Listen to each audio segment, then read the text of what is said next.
Un comité local d'aide aux victimes du terrorisme installé dans le Rhône. La vidéosurveillance renforcée dans les gares de notre région. Enfin, la belle victoire de l'Asvel hier soir à l'Astrobal en Coupe d'Europe.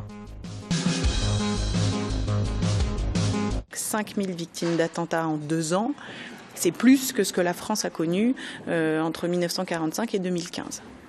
Donc on doit s'y adapter et le service public de l'aide aux victimes que nous mettons en place a cet objectif. Juliette Méadel, secrétaire d'État à l'aide aux victimes, est venue à Lyon aujourd'hui pour installer le premier comité local de suivi des victimes du terrorisme résidant dans le Rhône. Le Rhône, c'est le 3e département qui a été touché par le nombre, par les attentats. Il y a aujourd'hui 79 victimes qui sont des proches pour certains, des blessés pour d'autres. Ces 79 victimes-là habitent dans le département. Et après Paris et Nice, c'est donc le département le plus touché. L'objectif de ce comité local sous l'égide du préfet est de mieux coordonner les différents acteurs dans l'aide aux victimes du terrorisme. On a pris contact donc avec les services de la sécurité sociale, par exemple, pour pouvoir débloquer éventuellement des dossiers qui peuvent rester en souffrance. On a pu reprendre contact avec les services de la CUMP, de la cellule d'urgence médico-psychologique, avec lesquels nous travaillons. À terme, chaque département disposera d'un comité local de suivi des victimes.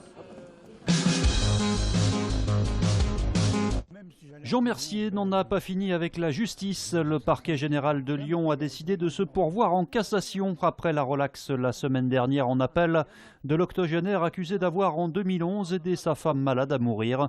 Une décision que dénonce l'avocat du vieil homme, la jugeant contre-productive et inopportune, vu l'âge de Jean Mercier et la longueur de cette procédure. Visite surprise de François Hollande demain à Lyon. Le président de la République se rendra à la préfecture dans l'après-midi pour présenter les conclusions de la consultation nationale lancée sur le thème « La fonction publique se réinvente ». Une consultation destinée à associer les agents à la modernisation de cette fonction publique en faisant émerger des projets innovants. 100 millions d'euros consacrés par la région à la sécurité dans les gares et les trains en Auvergne-Rhône-Alpes. C'est ce que vient d'annoncer Laurent Wauquiez cet après-midi. Une partie, 15 millions, sera consacrée au recrutement de nouveaux agents de sécurité.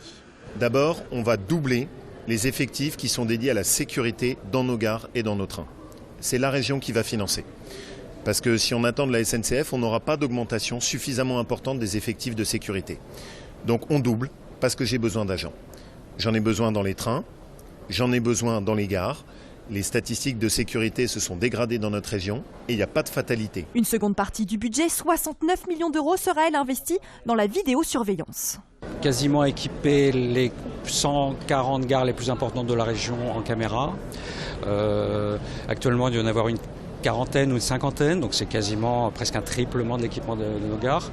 Et puis on va aussi rénover l'équipement actuel qui existe déjà dans certaines de nos gares. Par exemple en l'équipant la gare de Pardieu de caméras intelligentes. Et puis donc, dans les trains c'est pareil, hein, on a à peu près 70% actuellement de nos trains qui sont équipés de caméras, on va passer à 100%. Le retour de la Biennale internationale du goût dans le tunnel de la Croix-Rousse, ce sera samedi 21 janvier prochain. Après les cafouillages et les files d'attente de la première édition, des modifications seront apportées avec une tranche horaire élargie, des réservations obligatoires par Internet. Un marché de producteurs sera installé ainsi que la grande tablée de 850 mètres de long pour déguster le repas préparé par les chefs au tarif de 30 €.